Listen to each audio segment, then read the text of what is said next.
for all.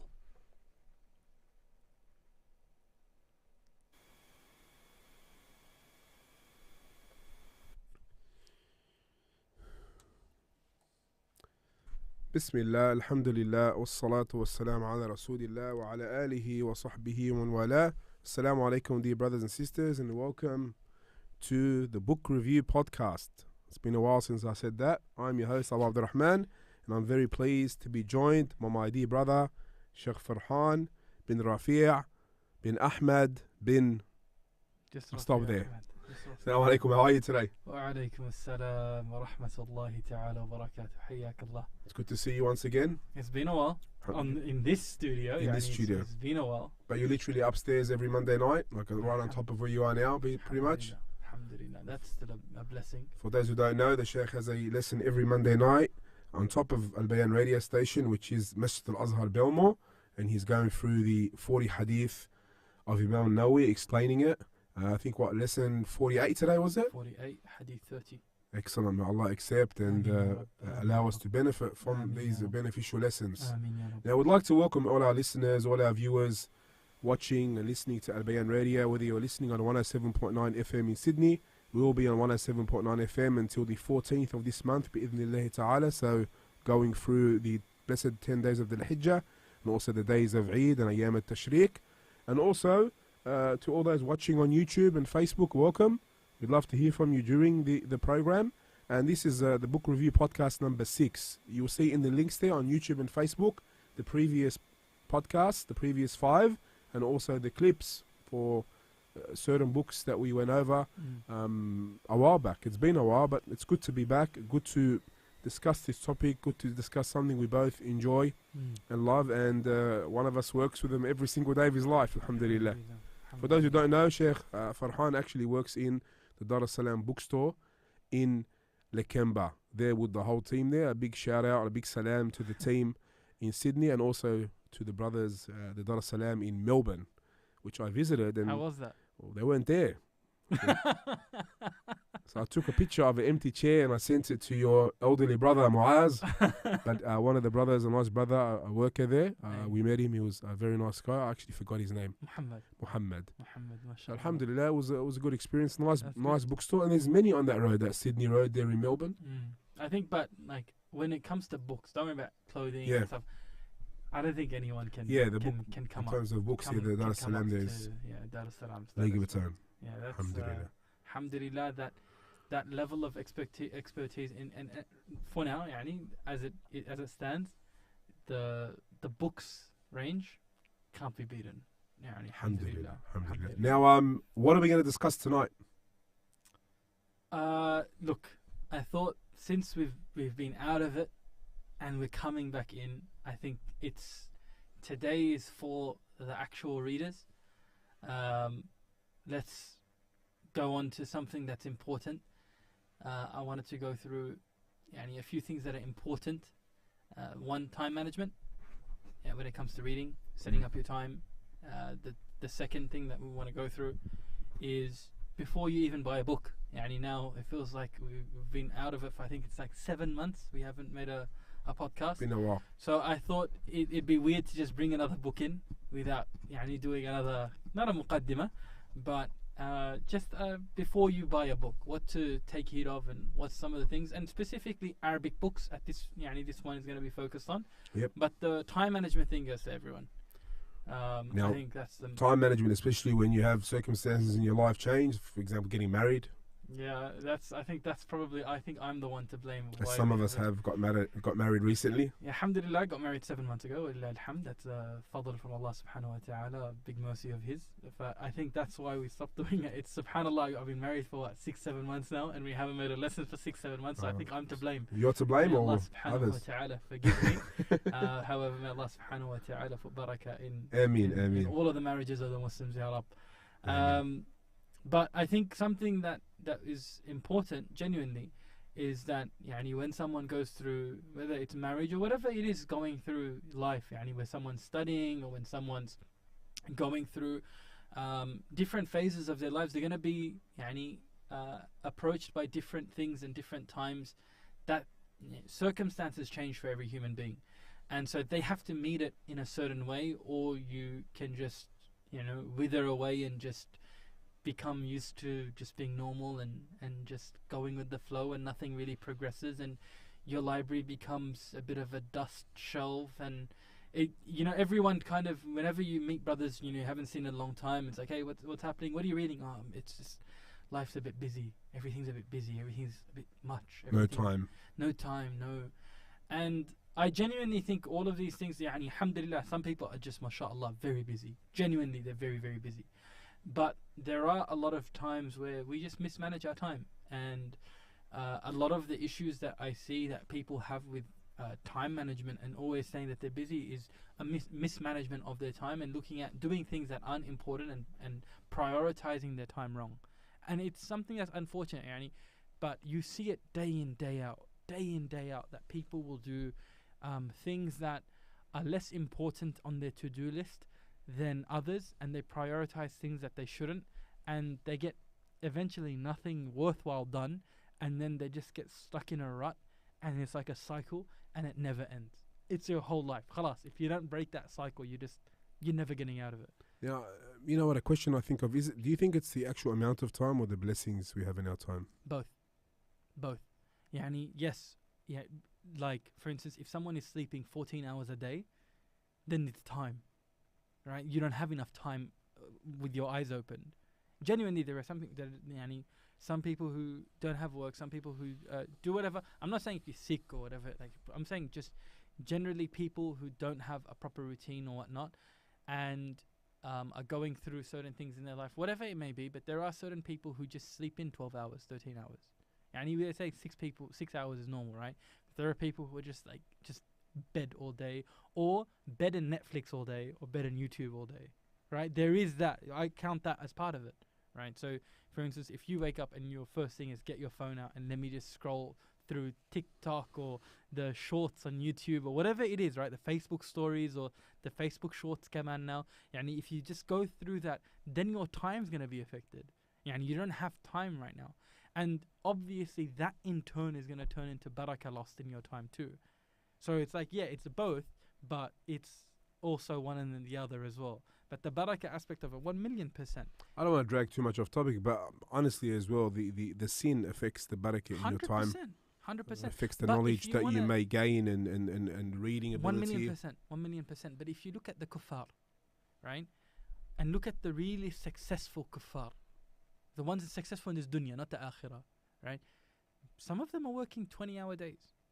Some of them are working 18-hour days, 19-hour days. Some of them, they breathe their work. They all they talk about is their work. They're just in it for the dunya. They're just in it. And they make millions of... While people are asleep, they'll make what they do in people's lifetimes. Right? Like what an average person will make in a lifetime, they'll do it while others are sleeping. But if you look at like the really successful people, they always say, we wake up at 6 a.m., 5 a.m., 4 a.m. If you look at some of the really elite sports stars, right? Some of the really, like in the NBA and stuff, it's like we get training done before people even wake up. Like we wake up and we train before the rest of our competitors are even up. We've already done 2 hours.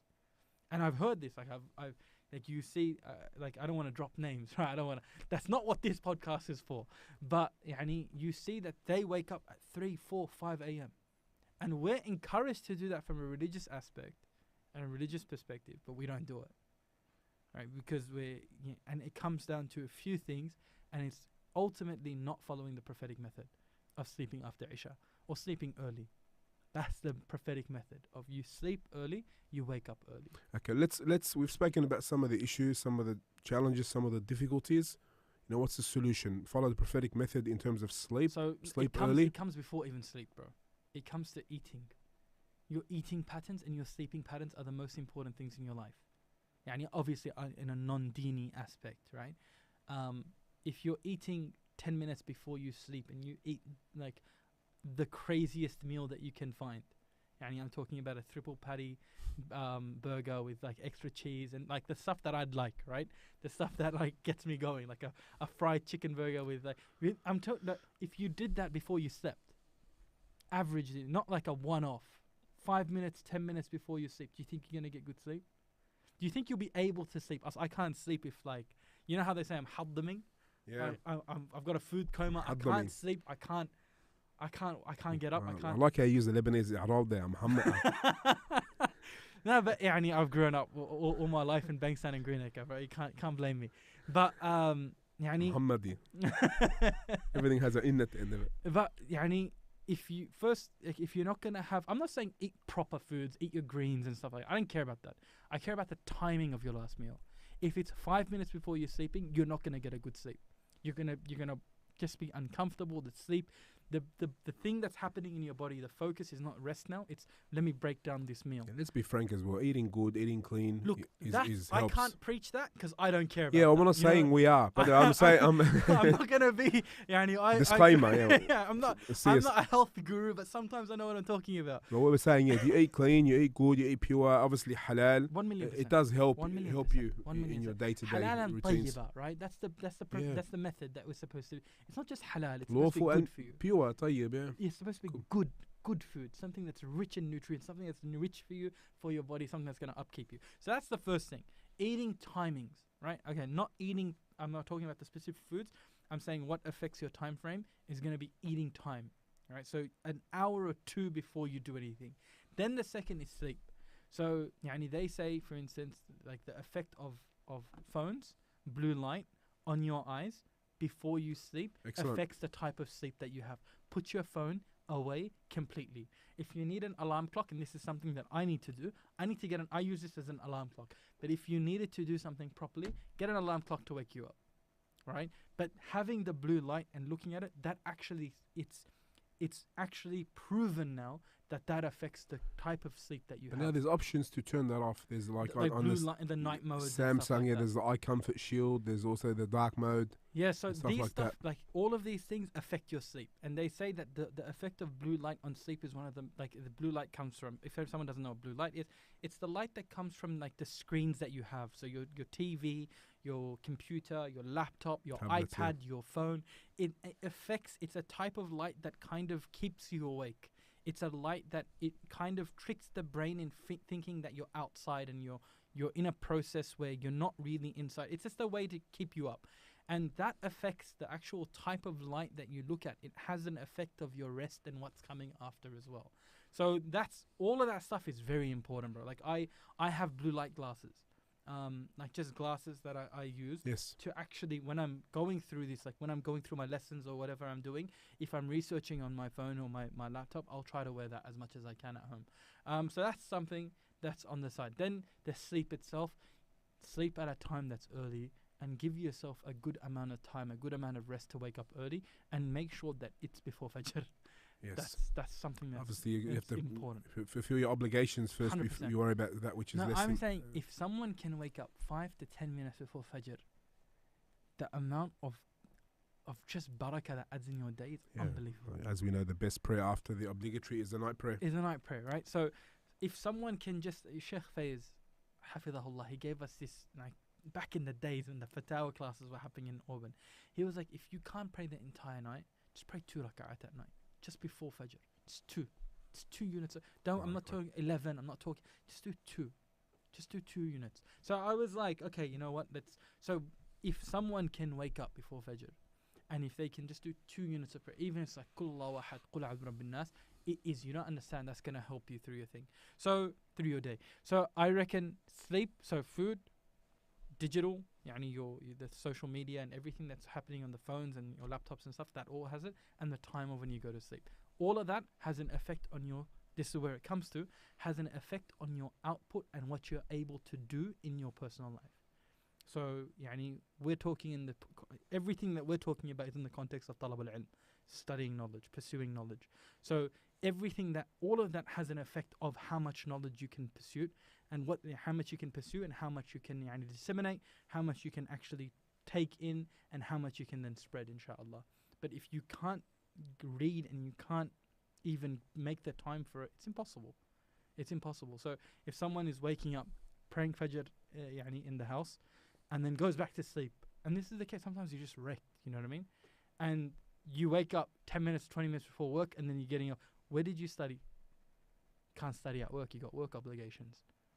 You can't study after work because you got family obligations. You can't study after Isha because then you got private, you got your family now, your actual spouses, and you got. What do you do?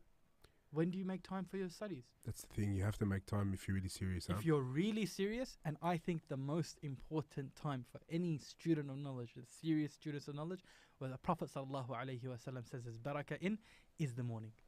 We have been blessed in our mornings. We've been blessed. That's the prophetic statement. That this ummah, that this nation, its blessing is found in its mornings. So what does that mean? Is that we have to be active in that mornings. And the morning doesn't start like 9 a.m. like the kuffar, right? It's 8 a.m. mornings. Our morning at Fajr is at Fajr. So right now, it's very early. So you can be up and at it right in the morning. And I think that is probably one of the most forgotten times of our nation. But in a Western context, it's the most dead time in our lives. Your kids kids aren't up. If you have kids, may Allah subhanahu wa ta'ala grant anyone who wants kids, get them kids. Ya Rab. Anyone who's married. If their kids aren't up in the morning time, and your wives usually doing their own thing, they're not really, it's a time where it's very, very quiet in the house, right? No one's going to work in the morning, usually. I'm talking about a general household. It's a time where work usually starts at 8, 9, 10. You have 3-4 hours guaranteed. It's a time you don't have to take your kids to school. You don't have to get anyone ready. You don't have to do anything. All of that starts 7:30. I'm saying, what are you doing from 5? What are you doing from 6? So that is a very, very good hour and a half, 2 hours, 3 hours that you can really maximize what you do. And if it wasn't for that time, where else can you study in a Western context? Because you got a 9 to 5, and then you're spending an hour in traffic, and when are you doing your actual talab al-ilm? Yeah, you can do a class at night. Okay, hectic. That's an hour, give or take. When are you actually... I met a brother, subhanAllah, recently, who says, he was going through Jami' al-Tirmidhi, he was going through Tafsir Tabari. And he was like, I'm doing like 70 pages a day. How are you doing 70 pages a day? So he was like, 3 hours, like I'm after Fajr, I do like 3 hours. And after, I do like half an hour, as much as I can. I do 70 pages a day. I'm like, bro, you're a tank. That's beast. You know what I mean? Like, he'll be finished in a mujallad. He can actually finish a mujallad in about a week. Say, average, 300-400 pages. You can finish a volume in a week. Let's get back to what type of reading as well. 100%. No. I'm not saying that, right? But I'm saying for that person, in 3.5 hours, he couldn't have found the time at night. He's doing it after Fajr.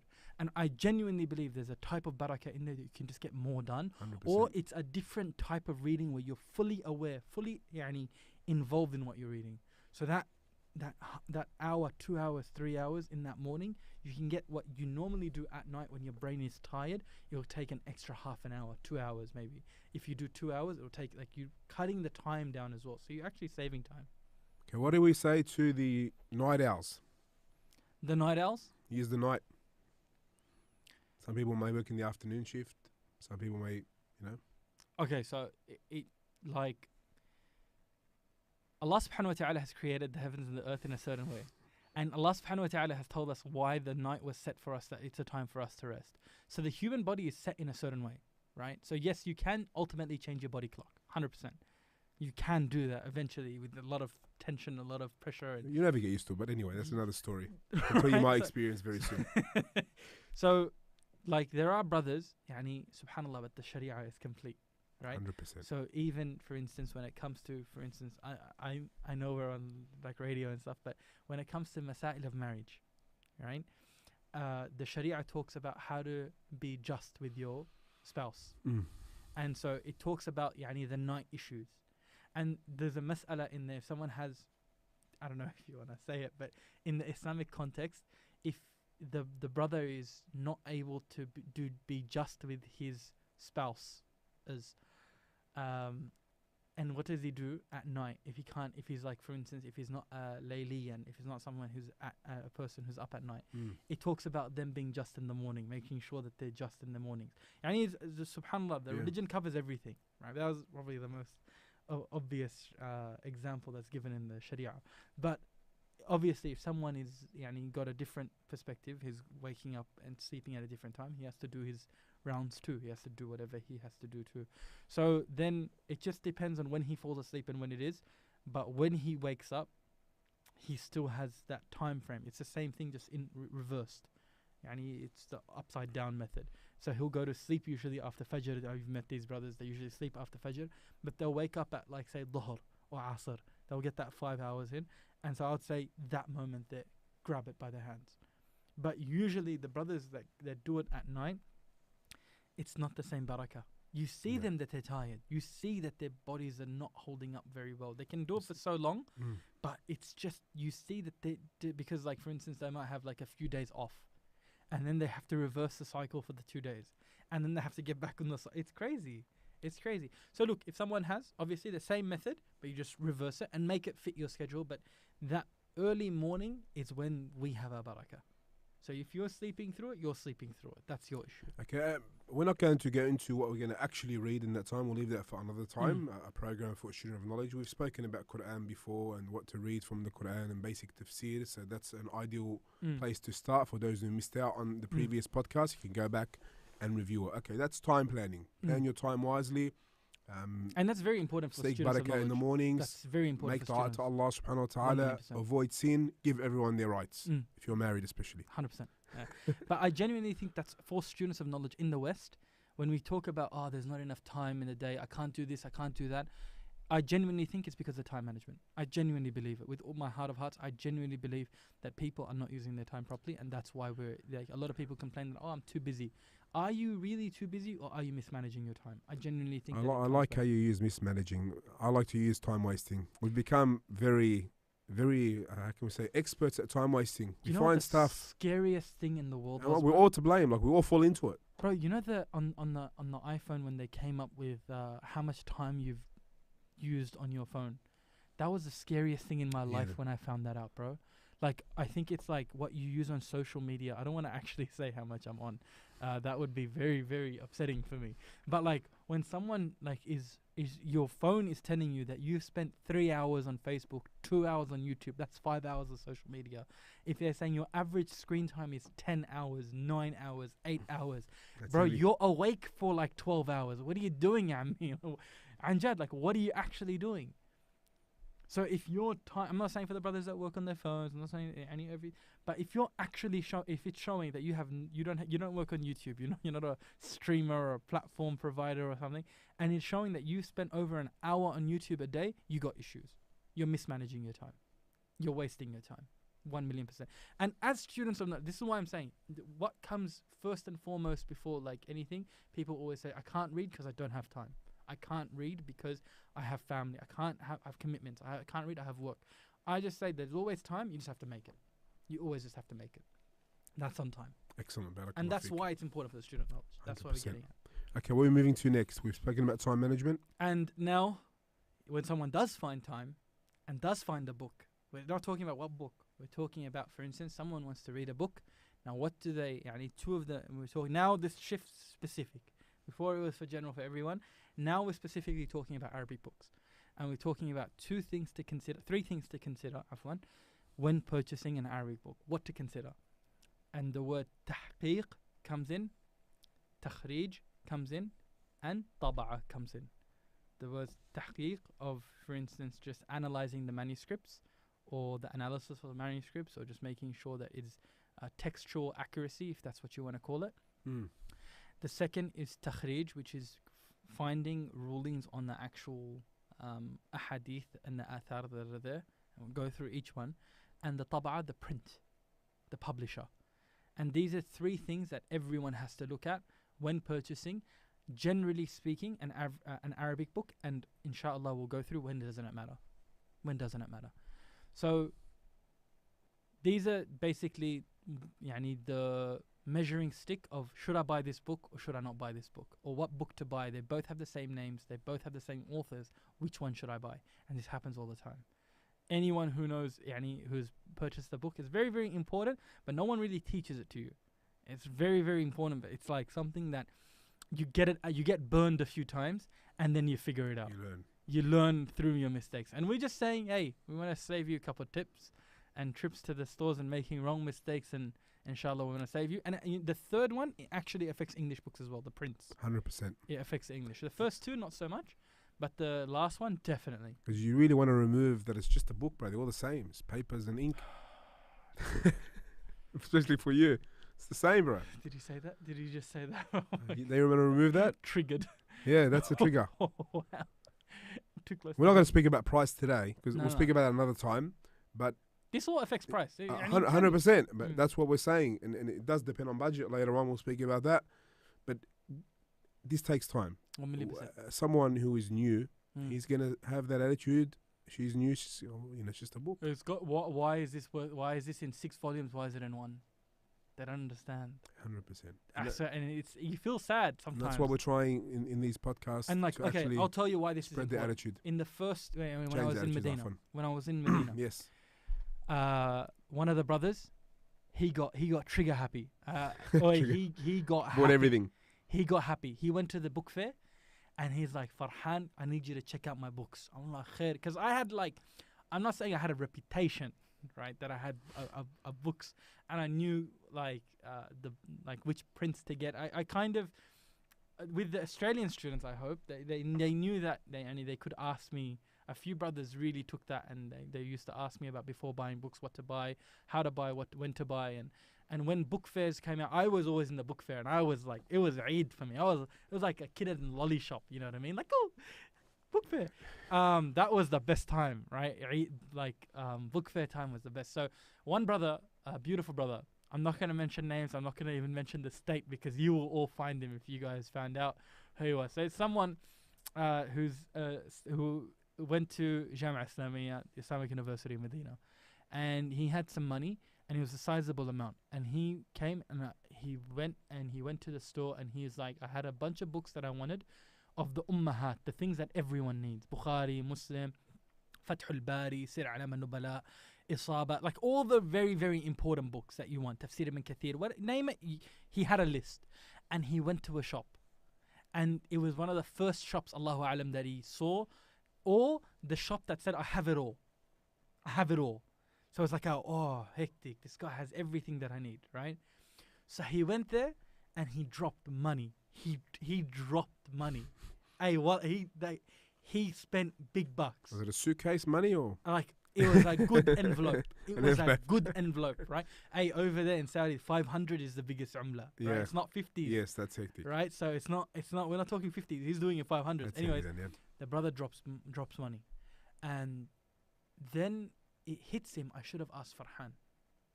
And then he's like, Farhan, can you come? Just check out my books to see if I did okay. I went into this room and I just took one look at the shelf. It was 1, 2, 3. It was 4 shelves. Full decked out. Completely decked out. Right? I'm talking about he had, name it, he had it. Right? Of like the Ummahat. Now, if we just pause here before you tell us what you did, he'll be over the moon. He'll be happy. He was 4 joyous. shelves. You just, I just dropped money. And not only that, I wanted these books and I got these books. I wanted them and I got them. I'm happy. And then someone told him, hey, you should really talk to Farhan. And then so he calls me over and I went to his room and it was like in building 13 or building 15 or something. It was one of the newer buildings. And I rocked into this guy's brother's room. And I walked in, I took one step and I was like, why didn't you call me? Why didn't you call me?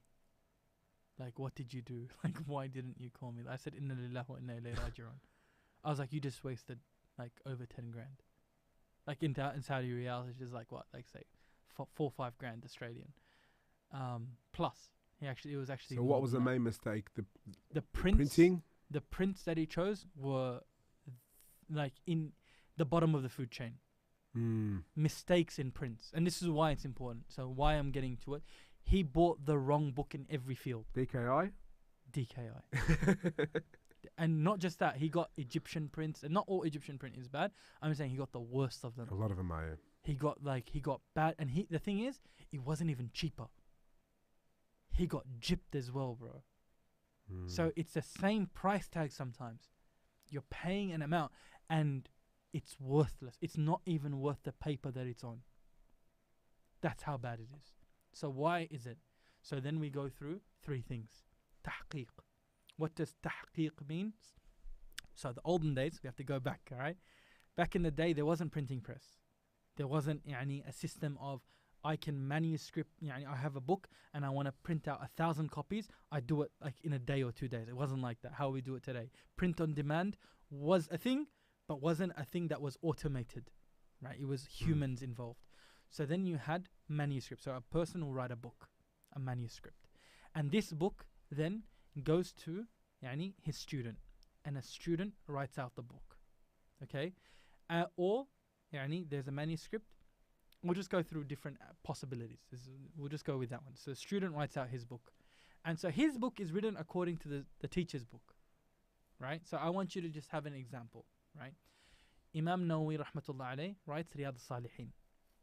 Riyadh al-Salihin, so Imam Nawawi writes it. Say it's 1 volume. Then he gives it to his student and his student writes it out. Okay? Now his student writes it out. Now his copy is from the copy of the person who wrote it. Now imagine this goes out a bunch of times, right? So then it comes in the hands of a person who wants to sell the book. So then they go to a scribe, someone whose job is literally write this on paper and write as many as you can, right? So then he starts writing this out. So there were good ones, there were bad ones, and there were things in between. So some of them, for instance, they got after someone, like I give you my book. You copy out my book, 100 pages. Then someone copies your book, 100 pages. Then someone copies his book. So now how far is that away from me? Right? Human error. Some things you should see the manuscripts. It's so hard to read. So hard to read. Some authors didn't know their own books because they would go, subhanAllah, this is how it went. One of the scholars went to the bookshop and he saw a book, and there's 2 editions of these stories. One of the stories is that he goes to a bookshop and then he buys a book and then comes home and figures out that this is my book. I wrote this book and this is my handwriting. He didn't even know when he was looking at it in the bookstore. And there's another one that he goes out to a bookstore and he sees a handwriting and he says, finally I found someone whose handwriting is worse than mine. Goes home and figures out that it was his handwriting the entire time. You have to understand that it's not, it wasn't mainstream. It's not this one font, Times New Roman, 9 font, double spacing, beautiful pages. It wasn't like that, right? So human error, they used to write sometimes books and on the corners they used to write different books in different fields. Manuscripts are crazy. Al-Hamish is a different book. On the sides of the book is a different book. It's unbelievable because paper is a commodity, bro. Back in the day, it wasn't as widespreadly available, and now it's getting scarce again. But it wasn't as readily available as today. So I'm saying, so you have manuscripts. So I'm saying, so for instance, some of these manuscripts are like 500 years old, 600 years old. So you have to look at which manuscript is closest to the author. Which manuscript, and it's a science, right? They teach this as a subject in university. So which manuscript was checked by the author or a student of the author? Which manuscript is closest to the author's one? So then there are some, for instance, Tafsir ibn Kathir, right? It's a very important book. It has hundreds of manuscripts. So then someone has to go through which of the best manuscripts are there, 10 of the best manuscripts. Which are the closest? Which ones are the most readable? Which ones do we have? All of them are complete. Some manuscripts are missing. Some manuscripts, pages are missing. Chapters are missing. Words are missing. Right? Through age and decay. You don't understand? It's a science. So the aim of tahqiq is finding the words of the author in the author's word in the complete manner. Finding it in its complete form and as most accurate as possible. So for instance, some manuscripts, like some books, they'll say that it was based on a manuscript that was accepted by the author or by the students of an author, or that was to the manuscript itself of the author, right? So it's all 5 manuscripts or 10 manuscripts trying to find what is the best manuscript and what's the closest to it, because sometimes some parts of it there's ink stains. There's from some parts have been completely decayed. The ink has come. You don't understand? Like it's crazy. So the aim of the muhaqqiq, the person who's doing it, is trying to find out with meticulous accuracy what did he intend without dropping anything and without adding anything. Finding textual accuracy of what this author wrote in this book. That's the main aim of a muhaqqiq. And subhanallah, it's a complete science. But if you don't understand the science, and you don't understand manuscripts, and you don't understand what's going on, and you get a wahid to come in, some bloke just on a typewriter, right, or a computer, and he's looking at it, yeah, that looks pretty good, yeah, hectic, mad, awesome. And the problem is that some people, they just want to print out a book for sales, right? So, oh my God, this guy wrote this book, this only one, we don't need to check it or anything. If we print this out, we'll sell 1,000 today. So do it quickly. Don't worry about time. Quickly. Get it done quickly. And that's the main aim of the muhaqqiq now. This muhaqqiq, he just goes, I just want to get this done. Don't worry about what's dropped, what's there, what's missing, what's not.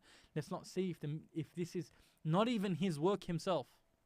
Right? So Egypt has this problem.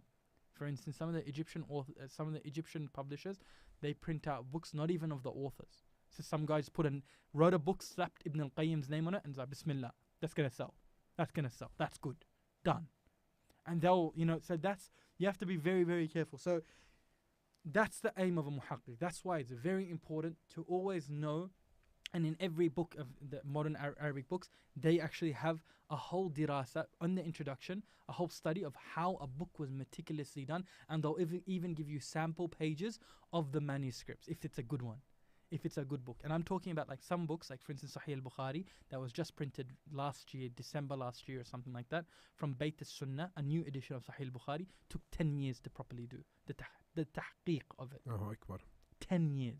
The Shaykh was on it for 10 years of multiple manuscripts that he had gone through himself, and there was a team behind it. 10 years it took to do it properly. So it's not just, I got Bukhari. No, but like, what was the manuscripts they used? Is it textually accurate? Is it accurate to what Imam Bukhari wrote? Is the wordings 100? You have to understand, the wordings of this religion is very important. Add a word, minus a word, you got a different ruling. That's right. Right? So the meticulous nature of this is very, very important. So that's what tahqiq is. So you have to know, is this book muhaqqaq? Some books, it's not even like, no one's actually gone through it. It's just like, all right, done. Just done. They don't even write who's the muhaqqiq. And this is now phasing out slowly, but it's still present. So that's the first thing, tahqiq. Make sure that it's a good tahqiq. How do you know it's a good tahqiq? What have the scholars talked about this issue? What are the manuscripts? Have they defined what are they looking for in the manuscripts? What are they basing it on? What are the things that they said they focused on? It's all written in the before the introduction of the author. This is from the actual person who's giving you the book. So it's very, very important. And sometimes, it makes a massive difference to the book that you're reading, because sometimes things can be missing in the book, things can be added in the book, things can be taken away from because just on his kayf. Like if he wants to do it, yeah, all right, done. And some wording, subhanallah, have been added onto some of the books of the Salaf and some of the books of the Imams just because clear-cut deviants did the works. So it's very, very important that you understand where it's coming from. What's the reason behind it? Why are they doing it? And what are they doing? And you have to sometimes, it makes a massive difference on the book that you're going to read. A very, very, like the Bukhari is an example. Zad al-Ma'ad is another example. Zad al-Ma'ad is a book that every person in Seerah loves. Everyone, Ibn al-Qayyim, rahmatullah alayh. Everyone knows that that's a go-to. If you're going to do Seerah, you have to read Zad al-Ma'ad. So before, there was one edition, there was a bunch of editions, but they were all based on just one manuscript or two manuscripts. And there was mistakes that were carried through from the manuscripts. So what did Dar al-Fawaid, which is now called Ata'at al-Ilm and it's now been published by Dar ibn Hazm, what did they do? They went to the manuscripts again and they found mistakes that were, they called it, like people have called it, not they call fahish, mistakes that were grave errors, big mistakes. Like for instance, attributing certain things to Ibn al-Qayyim of the Prophet, like just next level mistakes, right? Things that make or break type stuff, that they found grave issues in the book. Right, so that's what you have to make sure that whatever you're looking at is a good tahqiq. It's done properly. It's done by scholars and tullab ilm, students of knowledge. That's the first thing. And then you look at takhrij. It's always on every book. Huqiq, like the tahqiq is done by so and so, and the takhrij is done on so and so by so and so. Takhrij, what it is? So every book in Islamic book will have hadith and athar, statements of the Prophet ﷺ and statements of the companions and the Salaf. Can we call it sourcing and grading the hadith, maybe? Sourcing and grading, yeah, that's done. That's better than what I did. What a guy. So basically, firstly, modern takhrij is not takhrij how we do takhrij. So the muhaddithin, takhrij for us has a specific meaning. When we studied takhrij, we used to, there's a difference between takhrij and azu. Azu is sourcing. And takhrij is grading and sourcing. It's both. So for instance, I want to show a difference between it. So if someone tells me that this hadith is found in Musnad Imam Ahmad or in Bayhaqi, right? Sunan al-Kubra, for instance. What benefit does that have to me as a reader that I know that this is in chapter 4 of Sahih of Musnad Imam Ahmad or in Bayhaqi? And I don't know if it's authentic or not. You haven't really done anything for me. You've just sent me to another place. So we call that azu. We don't call that as takhrij. But modern takhrij today, how people now print books, they'll just tell you where the hadith is.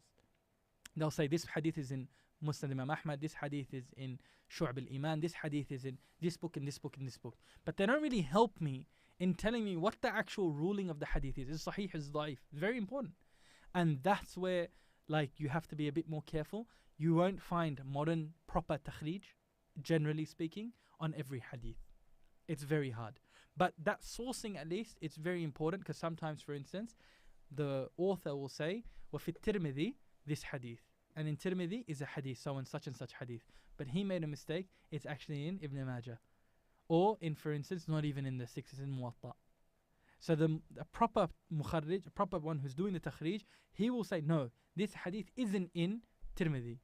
It's actually in Muwatta Imam Malik. Or for instance, he will say, this is in a manuscript of Tirmidhi that's found in this area.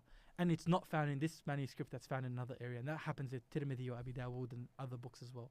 So some things that were found in the East and something that was found in other parts. So that's another can of worms, right? Another whole issue that you have to find. So takhrij is now split into two. Azwul hadith, sourcing the hadith, and the hukum al hadith. The hukum of the hadith itself. Al hadith. So the ruling of the hadith. Is it sahih? Is it da'if? Is it mawdu'? What is it? Am I taking this hadith? Am I not taking this hadith?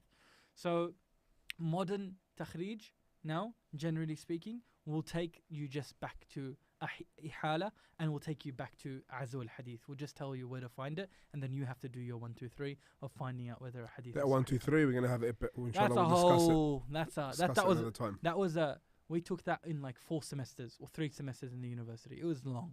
It's not an easy process of finding whether a hadith is sahih or da'if. That's a whole different issue. And now first you had tahqiq, which was credibility of the text and finding, bringing it into textual accuracy or whatever you want to call it. And the second would be sourcing and grading, which is takhrij. And then the third, that now you have a book that is properly written out and it's been sourced and referenced and it's been graded on. Now it needs to be printed. Now you need to bring this to the masses. You need to get a person to come and say, okay, I'll sell this to the people for you. And this is another issue. There are some people who take that manuscript and then get that properly into print, and some that stuff up. There was a book, I'm not going to mention the book because the Shaykh has passed away, rahmatullah alayhi, and he was not happy with how the book got published. But he spent maybe 20 years on the book, probably longer, right? And he gave it to them perfect.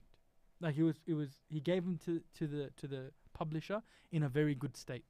And when it got printed, there were some chapters where there was no writing in it. The actual editing that they did was screwed it up. So they took the Shaykh's hard work and they printed it, and they made mistakes, whether it was in writing or they made mistakes, because the Shaykh was handwritten. The Shaykh, or even if it was typewriting, but they have to make it into their own formatting, they have to do their own thing. And during publication, it's screwed up. And the Shaykh was so upset. And before he died, I don't even know, he was telling me and my father, it got published in another country. He gave the rights to another company. And then he worked on it again because he had to work on it just to fix up the issues that arise from the first edition. And before he passed away, I had met him maybe a year before he passed away, 6 months before he passed away, and the new edition hadn't even reached him. It just hurt.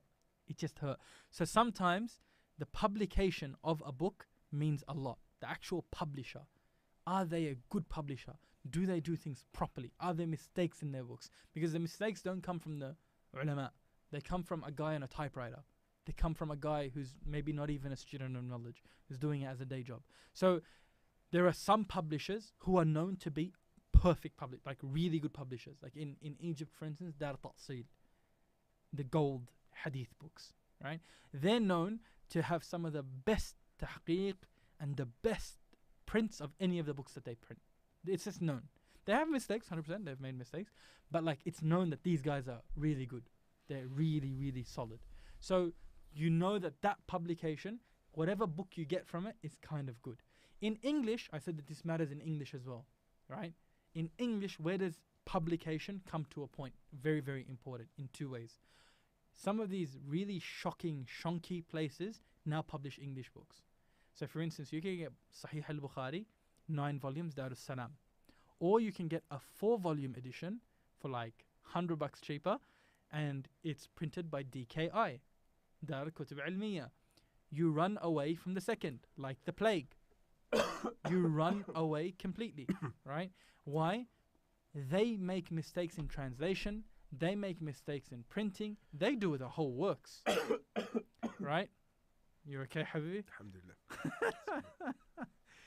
Alhamdulillah. I think we're going on for too long. Is that what the? No. If you want, we can cut back. No, let's finish this point. It's very important. So the second one is even more important, right? So the first point is that they make mistakes in publication, in translation issues. They make mistakes in the whole works, right? So you're reading Google Translate, maybe even worse. So that's one issue.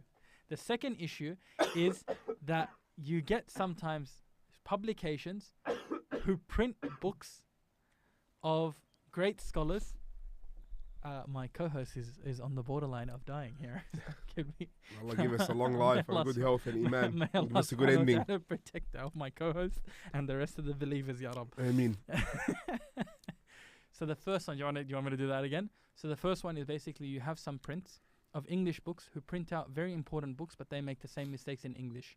The second is that you have sometimes deviant publications and they print out books of great scholars, but they add their 2 cents in there as well. So for instance, a book of Ibn al-Qayyim or Shaykh al-Islam ibn Taymiyyah printed out by a left Sufi wing type publication. Now they're only publishing it because there's a reason why they're publishing it.